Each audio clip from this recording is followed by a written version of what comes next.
औज़ुबिल्लाहि बिस्मिल्लाहिर्रहमानिर्रहीम। अस्सलाम वालेकुम viewers, welcome to Flourish Learning YouTube channel और इंग्लिश 301 लेसन नंबर 16 के साथ हाजिर हैं। 15 लेक्चर्स हमारे कंप्लीट हो गए और उम्मीद करता हूँ आपको समझ आ रही होगी, क्योंकि साथ साथ मैंने यानी कि पहले 13 लेक्चर्स अपलोड किए और उसके बाद अब मजीद लेक्चर्स भी अपलोड कर रहा हूँ और साथ साथ आप लोग इन लेक्चर्स को लें ताकि मिड टर्म से पहले आप लोगों की अच्छी तैयारी हो जाए। ठीक है, एक दफ़ा जब आप लेक्चर्स को ले लेते हैं उसके बाद इंशाल्लाह आपको नोट्स प्रोवाइड किए जाएंगे और नोट्स के साथ साथ आपको कुछ इंपॉर्टेंट एमसीक्यूज, ठीक है, मतलब कि जो आपके लेक्चर नंबर 1 से लेकर लेक्चर नंबर 22 तक होंगे। ठीक है, क्योंकि आपको पता है कि आपका लेसन नंबर 1 से लेकर लेसन नंबर 22 तक जो आपके लेसन होते हैं ये आपके मिड टर्म में शामिल होते हैं। ठीक है, तो आज हम डिस्कस करेंगे लेसन नंबर 16 को। इसका टॉपिक देखते हैं, the appearance and design of business message. ठीक है, बिजनेस मैसेज की जो अपीयरेंस होती है वो और उसके बाद जो उसका डिज़ाइन होता है। तो इसमें हम जो आज इनकी चीज़ को डिस्कस करेंगे, कंपोजिंग द मैसेज। ठीक है, मैसेज की जो कंपोजिशन होती है, उसके बाद रिवाइजिंग योर मैसेज, मैसेज को जो रिवाइज किया जाता है, editing and proof reading your message. उसके बाद अपीयरेंस में हम चीज़ यानी कि जिसको डिस्कस करेंगे स्टेशनरी को, उसके बाद standard parts of the letter और उसके बाद optional parts of the letter. ठीक है, सबसे पहले बात करते हैं composing the message. Composing the message जिस तरह इसके नाम से जा रहा है कि you have gone through the planning step, कि अब आप जो प्लानिंग का स्टेप्स था उससे आप लोग गुजर चुके हैं। ठीक है, प्लानिंग का स्टेप जो था उससे आप लोग गुजर चुके हैं। अब नेक्स्ट स्टेप आ गया कंपोजिंग का। तो अब कंपोजिंग के लिए, ये कंपोजिंग क्या होता है? Composing is a process of drafting your message. आपके मैसेज को ड्राफ्ट करने का नाम है। ठीक है, आपके मैसेज को ड्राफ्ट करने का एक अमल है जिसे कंपोजिंग कहा जाता है। Your first draft is bit difficult to write but at least you have the brought the most important information on paper. आपको जो पहला ड्राफ्ट होगा हो सकता है मुश्किल हो, लेकिन इससे क्या होता है कि एटलीस्ट आपने पेपर के ऊपर जो आपके माइंड में इन्फॉर्मेशन होती है उसको आपने लिख दिए होते हैं। ठीक है, अगर तो आपके पास टाइम है और इसके बाद अगर आपके पास इतने मौके हैं कि आप उसको इम्प्रूव करें अपने आइडियाज़ को, और इसके बाद आपको लगता है कि यानी कि आप जो आपने चीज़ें लिखी है और जो यानी अपनी चीज़ों को लेकर अगर आपके अंदर कॉन्फिडेंस बहुत ज़्यादा है कि आप अपने पर्पस को अचीव कर लेंगे, तो उसके बाद बिगिन टू राइट, लिखना स्टार्ट कर दें। मतलब यह कि कंपोजिंग स्टार्ट कर दें। कंपोजिंग उर्दू में आपको बता रहा हूँ, कंपोजिंग क्या होती है कि कोई भी चीज़ आपके माइंड में आ गई है, ठीक है, आपने सोचा आपने क्या, लेकिन हर चीज़ आपने रेडी की है।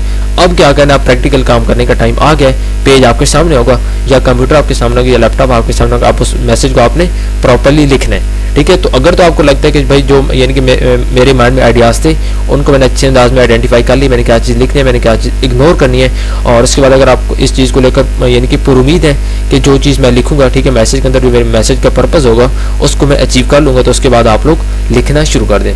ठीक है, उसके बाद क्या होता है कि जब भी आप मैसेज को कंपोज कर रहे होते हैं, कुछ पीपल यानी कि तमाम लोग एक अंदाज से नहीं चलते, हर किसी का अपना स्टाइल होता है। कुछ लोग क्या करते हैं, वो एक आउटलाइन क्रिएट करते हैं और उसके बाद एक पॉइंट से यानी कि दूसरे पॉइंट की तरफ जाते हैं, जबकि कुछ क्या करते हैं, putting their ideas down in less fixed organisation, और इसके बाद the best equipment available nowadays is computer. ठीक है, यानी कि वो क्या करते हैं कि पहले आइडियाज़ को अपने लिखते हैं और इसके बाद में अगर कोई एडिटिंग वगैरह चेंज वगैरह करनी है तो उनके लिए करते हैं। तो उस चीज़ के लिए सबसे जो ज़रूरी चीज़ होती है वो होती है कंप्यूटर। ठीक है, उसके बाद style is a way use work to achieve a certain overall impression. Style क्या होता है? इज़ अ वे, एक तरीका होता है, वे यू यूज वर्ड्स, यानी कि जिस तरह आप अल्फाज को इस्तेमाल करते हैं to achieve a certain overall impression.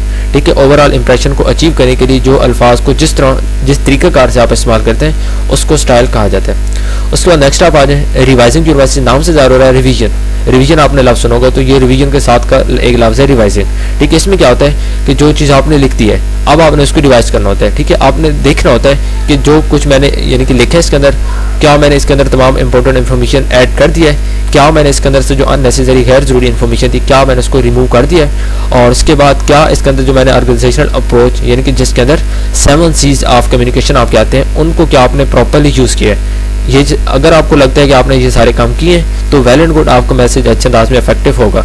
उसके बाद यानी कि आपने अपने आप से कुछ क्वेश्चन करना, तो पहला क्वेश्चन क्या होता है कि जो कुछ आपने लिखा है क्या इससे आपका जो मैसेज का पर्पस है वो पूरा होगा।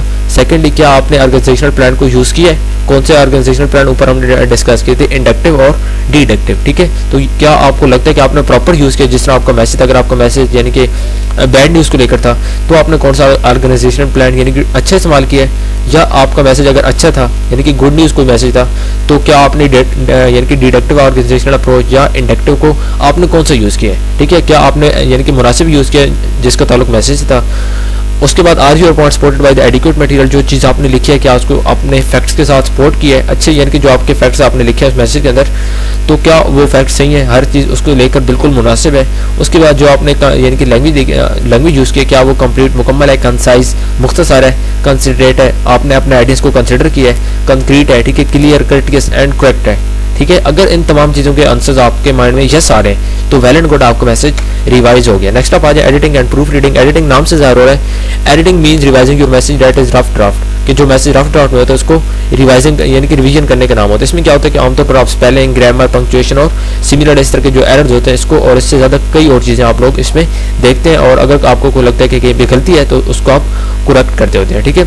और इसके बाद editing requires looking at written message critically, ठीक है। आप इसको बारीक बीनी से देखते हैं। बारीक बीनी से मतलब कि आप काफ़ी गहराई से देखते हैं कि कहीं कोई मतलब यानी कि अगर कोई चीज़ गलत है उसको आप इंप्रूव कर लें, अगर कोई अननेसेसरी चीज़ ऐड होगी उसको आप बीच में से स्किप कर दें।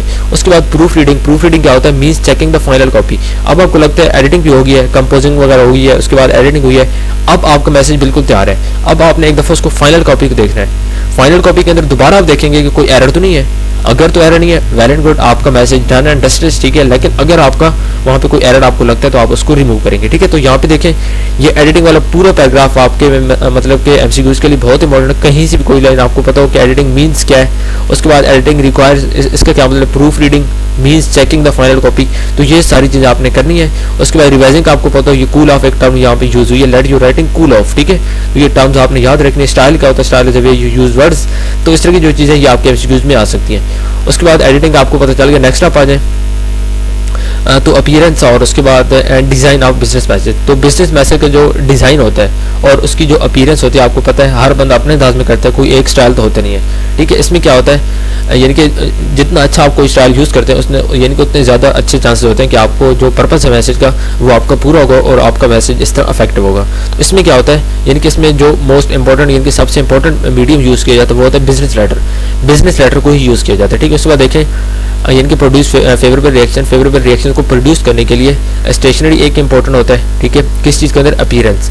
और इसके बाद correct letter, parts and layout, ठीक है। तो ये तीन चीज़ें होती हैं। स्टेशनरी में क्या होता है? Stationery a good company uses a paper which is most often at least 25% cotton content, ठीक है। अब स्टेशनरी आपको पता है कि आपने कई दफ़ा बुक्स की शॉप देखी, वहाँ पे लिखा होता है यानी कि किसी का नाम लिखा होता है Ali book and stationery shop, ठीक है। इस तरह के नाम लिखे होते हैं। तो स्टेशनरी का मतलब जिसके अंदर पेपर्स वगैरह ये सारी चीज़ें आपकी आ जाती हैं। तो यहाँ पे स्टेशनरी को लेकर इन्होंने बताया कि यानी कि कुछ कंपनीज होती हैं 25% कॉटन कंटेंट को यूज़ करती हैं, उसकी क्वालिटी इतनी होती है 20 पाउंड वेट, ठीक है। उसके बाद 8.5 एंड बाई 11 इंचज़, उसके बाद 8.5 एंड 14 इंचेस, ठीक है। तो उसके बाद जो उसका कलर होता है शुड बी वाइट, क्रीम और लाइट ग्रे। तो ये बहुत इंपॉर्टेंट पैराग्राफ है आपके एमसीक्यूज के लिए, ये बहुत इंपॉर्टेंट चीज़ है, ठीक है। नेक्स्ट आप आ जाए यहाँ पे तो स्टेशनरी तक बात क्लियर होगी। उसके बाद नेक्स्ट चलते हैं। तो ये जो पैराग्राफ है बहुत इंपॉर्टेंट, मैं बार बार कह रहा हूँ, इसमें से आपके एमसीक्यूज 2-3 बनते हैं, ठीक है। यहाँ पे 25% कॉटन कंटेंट होता है, उसके अंदर इसका वेट होता है 20 पाउंड होता है, ठीक है। ये आपने याद रखना है। इंचेस कितने होते हैं? 8 बाई यानी कि 2 इंचेस होते हैं स्टैंडर्ड साइज के लिए, और उसके बाद लीगल फॉर्म्स के लिए कौन सा होता है? 8.5 एंड 14 बाई 14, ठीक है। इसका कलर होता है वाइट, क्रीम और लाइट ग्रे। उसके बाद लेटर हेड। लेटर क्या होता है? लेटर हेड क्या होता है? Letter head is a printed paper, एक प्रिंटेड पेपर होता है with the name and address of a person और एन ऑर्गेनाइजेशन, जिसके ऊपर इस बंदे का नाम, उसके बाद एक बंदे का एड्रेस, ठीक है, और उसके बाद या ऑर्गेनाइजेशन का नाम होता है। उसके बाद जो मॉडर्न लेटर हेड्स होते हैं, ठीक है, यानी कि जदीद लेटर हेड्स हैं, यूजुअली ऑक्यूपाई, वो ऑक्यूपाई करते हैं no more than 2 inches at the top of the page, यानी कि बिल्कुल पेज के स्टार्ट से वो स्टार्ट करते हैं, यानी कि ये आपका पेज है तो बिल्कुल यहाँ से वो स्टार्ट करेंगे, इवन उनके ऊपर 2 इंचेस को भी वो नहीं छोड़ते हैं, बिल्कुल पेज के नीचे से स्टार्ट किया, आपका पेज है यहाँ से, ठीक है, तो बिल्कुल यहाँ से स्टार्ट करेंगे, हालांकि यहाँ से नहीं करेंगे, 2 इंचेस ऊपर को नहीं छोड़ते हैं। ये यानी कि मॉडर्न जो लेटर हेड्स होते हैं। Letter head information should include the name, इसके अंदर इन्फॉर्मेशन होती है, नेम होता है, एड्रेस होता है, टेलीफोन नंबर वगैरह होते हैं। और इसके बाद ठीक है, तो ये आपके सामने एक लेटर हेड की आपको एग्जांपल नजर आ रही है, ठीक है, एक बंदे का नाम है, उसका एड्रेस है, उसका यहाँ पे जो ये सब एड्रेस है, ये मेन एड्रेस है, और उसके बाद ये उसका टेलीफोन नंबर और ये पोस्टल कोड हो सकता है, ठीक है। लेकिन जो भी आपको लेटर हेड का आइडिया होगा, तो लेटर हेड भी आपका इंपॉर्टेंट है, आपको पता हो लेटर हेड क्या होता है, तो ये पैराग्राफ आपको बहुत इंपॉर्टेंट है एमसीक्यूज के लिए भी और शॉर्ट क्वेश्चन के लिए भी। नेक्स्ट आप आ जाए, तो नेक्स्ट आप देखते हैं इनवेलप। इनवेलप को आपको पता है कि लिफाफे को कहते हैं, ठीक है, रिटर्न जिसके अंदर आप लेटर वगैरह भेजते हैं, तो return addresses of the sender often printed like a letter head, ये भी लेटर हेड की तरह होते हैं इफ नेसेसरी। इसके अंदर यानी कि लेफ्ट कॉर्नर के ऊपर कुछ चीज़ें लिखी होती हैं जिसके अंदर एड्रेस होता है, ब्लॉक फॉर्म में ठीक है, विद ऑल यानी कि line information in the address should be listed in the following order. तो ये जो इन्वेलप होता है इसके ऊपर जो इन्फॉर्मेशन होती है इस ऑर्डर में दी जाती है। Name, title of the receiver, जिस बंदे ने रिसीव करना है, ठीक है, उसका नाम और उसका यानी कि टाइटल, अगर किसी कंपनी में काम करता है उसके बाद name of the department, department का नाम, ऑर्गेनाइजेशन का नाम, इदारे का नाम, ठीक है, नेम ऑफ बिल्डिंग, जो यानी कि मिसाल के तौर पे अब आपको पता है कि कई यानी कि डबल बिल्डिंग्स होती हैं, उसके अंदर रूम्स होते हैं, तो बिल्डिंग का नाम, ठीक है, उसके बाद कौन सा फ्लोर है, ये चीज़ें यहाँ पे आ जाती हैं। उसके बाद स्ट्रीट एड्रेस, ठीक है, flat number, post box number, city, state, zip code और postal code, country if outside of the country. तो ये जो यानी कि इस जो आपको पता है इस तरतीब में जो इन्वेलप होता है उसके ऊपर इन्फॉर्मेशन दी जाती है, ठीक है। उसके बाद नेक्स्ट आ जाए standard parts of the letter. Letter के जो स्टैंडर्ड पार्ट्स होते हैं कितने होते हैं? 8 होते हैं। तो ये 8 आपने नाम याद कर लेने हैं, ठीक है। ये आपसे पूछ सकते हैं एमसीक्यूज में, आपसे पूछ सकते हैं कि इसमें से लेटर का जो यानी कि स्टैंडर्ड पार्ट है वो कौन से हैं, ये कितने हैं। पहले आपको पता हो कि 8 हैं, उसके बाद कौन कौन से हैं ये आपने याद रख लेना है। एमसीक्यूज में शॉर्ट क्वेश्चन में भी आपसे पूछा सकते हैं, बहुत इंपॉर्टेंट क्वेश्चन है। तो इसको हम वन बाय वन देखते हैं। हेडिंग क्या होता है? Heading shows about the letter comes from, where the letter come from, यानी कि कहाँ से लेटर आ रहा है, मेन चीज़ कि कहाँ से लेटर आ रहा है।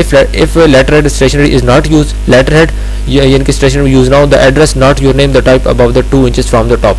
अगर लेटर हेड को इस्तेमाल ना किया जाए, ठीक है, तो फिर क्या होता है, जो आपका एड्रेस वगैरह होता है और उसके बाद इस तरह की चीज़ें, इस तरह एड्रेस, आपका नाम, आपके इदारे का नाम, इन तमाम चीज़ों से ऊपर 2 इंचेस को छोड़ा जाता है। लेकिन जिस मैंने पहले बात की कि जो मॉडर्न लेटर हेड्स हैं उनके अंदर ऊपर जो 2 इंच की स्पेस होती है उसको यूज़ नहीं किया जाता, ठीक है। उसके बाद डेट आपको नाम से ज़ाहिर हो रहा है कि जो भी आप लेटर लिखते हैं, ठीक है, उसके अंदर जो यानी कि कौन सी डेट को आ रहा है। Date sequence preferred in America. अब अमेरिका में क्या होता है, ये आपने थोड़ा सा याद रखना है कि अमेरिका वाले पहले यानी कि महीने का नाम, फिर दिन का नाम और फिर साल का नाम लिखते हैं, ठीक है। ये आपने चीज़ याद रखनी है। मैं रिपीट कर रहा हूँ, डेट में ये चीज़ इंपॉर्टेंट है कि अमेरिका का जो वर्जन है वो क्या है, वो पहले महीने का नाम, उसके बाद दिन का नाम, उसके बाद साल का नाम, ठीक है। मार्च महीने का नाम है, 6 तारीख है, उसके बाद कॉमा और उसके बाद यानी कि जो साल होगा।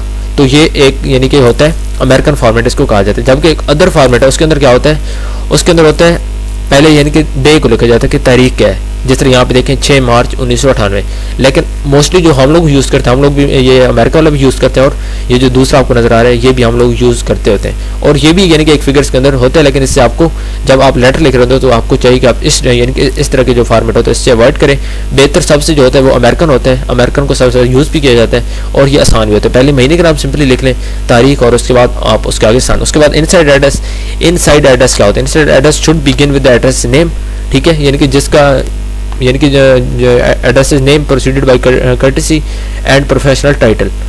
तो यानी कि जिस बंदे का एड्रेस, ठीक है, तो यानी कि जो बंदा लेटर लिख रहा है उस बंदे का नाम वगैरह और उसके बाद उसका एड्रेस वगैरह, यहाँ पे सारी चीज़ें होती हैं। उसके बाद कर्टेसी टाइटल, नेम, एग्जीक्यूटिव और professional title if any, all parts are type single spaced, ठीक है। ये आपने याद रखना है कि इनसाइड एड्रेस के अंदर क्या होता है, all parts are single spaced. For example एक बंदे का नाम, इसके अंदर देखें कोई स्पेस नहीं है, सिंगल स्पेस, मतलब कि ये तो बाय डिफॉल्ट होता है। उसके बाद लाहौर सिटी का नाम। उसके बाद नेक्स्ट आ जाए सैल्यूटेशन। सैल्यूटेशन क्या होता है? Type 2 spaces below the inside address and 2 spaces. ये क्या होता है, जो आपने इनसाइड एड्रेस ऊपर लिखा है उसके नीचे ये लिखा जाता है, उसके 2 स्पेसेस नीचे होगा सैल्यूटेशन होगा, और सैल्यूटेशन के फिर मजीद 2 नीचे स्पेसेस होंगी, उसमें लेटर की बॉडी होगी जिसके अंदर आपको मेन कंटेंट होता है, ठीक है। तो बॉडी से 2 स्पेसेस ऊपर और उसके बाद इनसाइड एड्रेस से 2 स्पेसेस नीचे जो चीज़ लिखी जाती है, जो टर्म यूज होती है वो क्या होती है? सैल्यूटेशन, ठीक है। अब इसमें आप देखें मोस्ट फॉर्मल क्या होता है, सर आ जाता है, मैडम आ जाता है, यानी कि मेल्स के लिए सर और फीमेल्स के लिए मैडम। फॉर्मल में क्या आता है ये आपने याद रखना है। फॉर्मल के यानी कि कौन से हैं, लेस फॉर्मल कौन सी टर्म्स हैं? डियर सर, डियर मैडम, ये लेस फॉर्मल है। माई डियर खान, ठीक है, my dear Mr Khan, my dear Mrs Khan, ठीक है, my dear Halim, my dear Mahnoor. अब ये फ्रेंडली है क्योंकि उसका नाम यूज़ कर रहे हैं, लेकिन सर अब इसमें मोस्ट फॉर्मल है, कोई डियर मियर नहीं कह रहा, ठीक है, ये बिल्कुल यानी कि टू दी पॉइंट बात कर रहा है, तो ये सर है यानी कि मोस्ट फॉर्मल है। जबकि फॉर्मल में क्या होता है, हल्का फुल्का उसको माई डियर सर, कि मेरे प्यारे सर या मेरी प्यारी मैम, ठीक है। उसके बाद लेस फॉर्मल क्या है, डियर सर, यानी कि ऐसे फ्रेंडली, आप फ्रेंडली से थोड़ा सा ऊपर आपने बात कर दिया, डियर सर कोई आपने। उसके बाद dear madam, my dear Mr Khan, my dear Mrs Khan, ठीक है। उसके बाद फ्रेंडली में क्या आता है कि आप ऐसे दोस्ताना बात करें, इसलिए आपने अगले बंदे का नाम ले लिया। तो ये आपको पता हो मोस्ट फॉर्मल क्या है, फॉर्मल, तो ये टर्म्स आपने याद रखने, आपसे एमसीक्यूज में पूछे जा सकते हैं। नेक्स्ट आप आ जाए, तो नेक्स्ट में अकामा और clone should be use after salutation, ठीक है। अकामा या क्लोन ये इस्तेमाल किया जाता है सैल्यूटेशन के बाद। ये देखें यहाँ पे ये सैल्यूटेशन है, उसके बाद ये कॉमा यूज़ किया गया, ये भी कॉमा है, यहाँ पे सारे आप देखते हैं कॉमा, तो ये आपको पता है।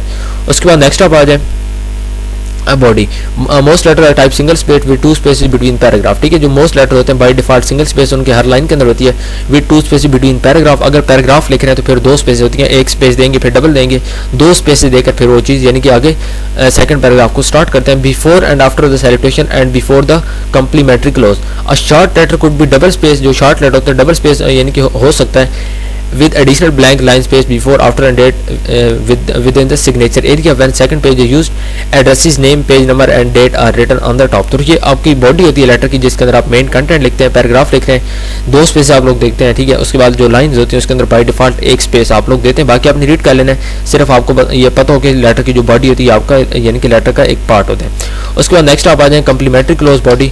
अब कम्प्लीमेंट्री क्लोज बॉडी क्या होता है? If the letter begins with the formal salutation, अगर आपका लेटर फॉर्मल, आपने ऊपर लफ्ज पढ़े ये डियर सर और डियर सन, ठीक है, ये फॉर्मल के अंदर आ गया। It close with yours faithfully, तो ये योर फेथफुली के साथ आपका क्लोज होगा। इसके साथ ये मतलब कि इसको कम्प्लीमेंट्री क्लोज कहा जाता है। जो आपने बॉडी लिखी है उसको आप क्लोज कर रहे हैं। If the begins with personal name, अगर आप यानी कि डियर मिस्टर खान, ठीक है, उसके बाद इस तरह के लफ्ज आपने यूज किया तो फिर योर सिंसियरली, योर ट्रूली, ठीक है। तो उसके बाद इनफॉर्मल क्लोज अगर आपने लिखे best wishes regard also comma use after the complimentary close. Complimentary close के बाद लाजमी कॉमा यूज होता है। तो ये कम्प्लीमेंट्री क्लोज आपको पता है कि जो लेटर के बिल्कुल एंड होता है जहाँ पे आपने बॉडी की एंडिंग कर रहे होते हैं वहाँ पे, ठीक है। अगर आपने डियर सर लिखा है एंडिंग उसकी योर सिंसियरली से होगी। डियर मैडम लिखा है उसकी भी योर सिंसियरली। अगर सर लिखा है तो योर रेस्पेक्टफुली, क्योंकि इसमें आप फॉर्मल हो रहे हैं।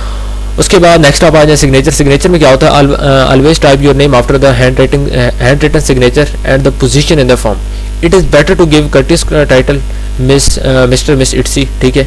तो ये चीज़ आपने लिखनी होती है जिस तरह आपको यहाँ पे यानी कि सिग्नेचर नजर आ रहे हैं लेटर के बिल्कुल एंड पे। उसके बाद रेफरेंस सेक्शन। रेफरेंस सेक्शन में क्या होता है? जिसमें आप अपना हवाला देते हैं, ठीक है। और ये यानी कि किस तरह लिखे जाते हैं? There are typed 2 spaces below.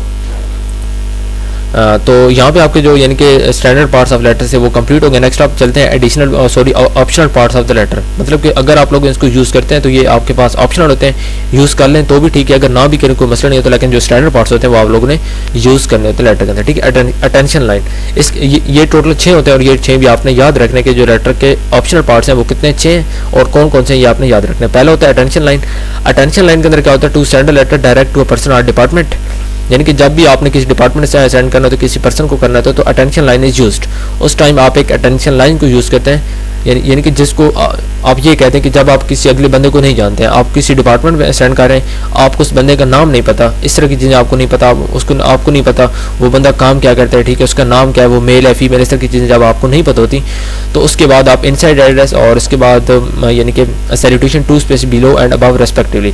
तो attention line is written between the inside address. जो अटेंशन लाइन होती है इनसाइड एड्रेस के दरमियान में लिखी जाती है और इसके बाद 2 स्पेसेस यानी कि बिलो और उसके बाद 2 स्पेसेस अबव इसकी दी जाती है। उसके बाद सब्जेक्ट लाइन। सब्जेक्ट लाइन क्या होता है? It helps the reader to know at a glance when the what the letter is about. Subject line होती है कि जब आप लेटर लिख रहे होते हैं तो उसको यानी कि आप एक उन्वान दे देते हैं कि मेरा पूरा यानी कि लेटर किस चीज़ के रिलेटेड है। फॉर एग्जाम्पल आप लिख रहे हैं यानी कि आपको कोई मतलब कि छुट्टी वगैरह थी, आपको कोई यानी कि काम करना है उनसे, तो आपका जो मेन काम है, आपका जो मेन यानी कि मेन आइडिया जैसे आप कहते हैं वो आप ऊपर लिख देंगे, आपको पता चल जाएगा, जो आपका रीडर होगा उसको पता चलेगा कि जो चीज़ यानी कि जो ये पूरा लेटर ये किस चीज़ को लेकर है, ठीक है। तो ये होता है सब्जेक्ट लाइन। और उसको कैसे लिखा जाता है? It may be started from left hand margin. Left hand margin से इसको इंक्लूड किया जाता है और इसमें यानी कि नेक्स्ट आप देखते हैं द टाइपिंग में बी कैपिटल और lower case and underline all capital. अगर यानी कि ऑल कैपिटल लफ्ज होता है तो उसको आप अंडरलाइन करते हैं और उसके बाद लोअर केस भी यूज़ किया जाता है। For example subject monthly report. अब ये सब्जेक्ट है मंथली रिपोर्ट। अब यानी कि देखने वाले को इस टाइम आइडिया होगा कि ये पूरा जो लेटर है ये मंथली रिपोर्ट के रिलेटेड है, ठीक है। नेक्स्ट आप आज इनक्लोजर। इनक्लोजर क्या होता है? एन इनक्लोजर और attachment notation is included to remind the reader to check for additional pages of information. Enclosure होते हैं कि यानी कि जब भी आपने लेटर लिखे आप तमाम बातें लेटर के अंदर नहीं कर पाते, ठीक है। तो उसके बाद आप क्या करते हैं? उसके बाद आप यानी कि उसके साथ कोई और चीज़ भी अटैच करते हैं। तो उसके बाद ये इसका काम होता है कि जो आपका रीडर है उसको आप रिमाइंड कराएं कि भाई मैंने साथ कुछ और पेजेस भी ऐड किया, आप उनको भी रीड कर लें, ठीक है। तो इसको कहाँ पे लिखा जाता है? रेफरेंस यानी कि इनिशियल्स के अंदर डबल स्पेस दी जाती है और टाइप सिंगल भी दी जाती है और डबल भी दी जाती है। उसके बाद कॉपी नोटेशन। कॉपी नोटेशन होता है when person other than addresses will receive a copy of the message, it is noted by writing C PC copy और CC followed by the names of the person just below the reference initial और enclosure notation. यानी कि जब आपका जो आपने letter भेजा है और अगर यानी कि आप चाहते हैं या आपको लगता है कि कोई और बंदा रिसीव करेगा तो उस टाइम आप सी पीसी कॉपी और सीसी इस तरह के लफ्ज़ आप ऊपर यूज़ करते हैं ताकि पता हो कि ये कॉपी है, ठीक है। उसके बाद नेक्स्ट आप आ जाए file or account number and mailing notation, क्योंकि जब आपको पता है कि लेटर लिखते हैं लाजमी नहीं कि आपका जिस बंदे को आप लिख रहे हैं वही बंदा आपको रिसीव करेगा, हो सकता है यानी कि कई दफ़ा अगला बंदा कोई और बंदा भी इस्तेमाल कर सकते हैं, उसको ओपन कर सकते हैं। नेक्स्ट आप देखें file or account number and mailing notation, file or account number and mailing notation to aid in filing that file loan or account number are typed about the, तो यानी कि जो अकाउंट नंबर होते हैं इस तरह की चीज़ें जो लोन होते हैं तो ये चीज़ें आपने लिखनी होती है। नेक्स्ट आप आ जाए पोस्टस्क्रिप्ट, पोस्टस्क्रिप्ट क्या होता है, some time an extra message added at the end of the letter, ये एक एक्स्ट्रा मैसेज होता है जिसको जो आपका लेटर होता है उसको बिल्कुल एंड पे लिखा जाता है। It may be something important, ये इंपॉर्टेंट इसके अंदर हो सकता है, और सम पर्सनल कंटेंट, तो इसके अंदर कुछ जिनके पर्सनल रिमार्क्स हो सकते हैं, ठीक है। उसके बाद आ जाए यानी कि write PS and leave 2 space before the first word of the postscript. उसके बाद देख लें the following are accepted postscript styles enclosure mail the car today, यानी कि इसके अंदर आप कुछ पर्सनल टर्म्स यूज़ करते हैं, जिस तरह आपने देखोगे कि आखिर में लिखते हैं सलाम टू ऑल एट होम, इस तरह की चीज़ें क्या होती हैं पोस्टस्क्रिप्ट होती हैं। उसके बाद ये आप देखें तो ये एक टॉपिक है और ये टॉपिक इंशाल्लाह हमारा जो लेसन नंबर 17 इसमें कंटिन्यू करेंगे। यहाँ पे हमारा लेसन नंबर 16 कंप्लीट हो गया, काफ़ी लंबा ये लेसन था और उम्मीद करता हूँ आपको समझ आ गई। तब तक के लिए फिर नेक्स्ट वीडियो में बात करेंगे लेसन नंबर 17 की, 17 की। तो तब तक के लिए ओके, अल्लाह हाफिज़ और थैंक यू सो मच।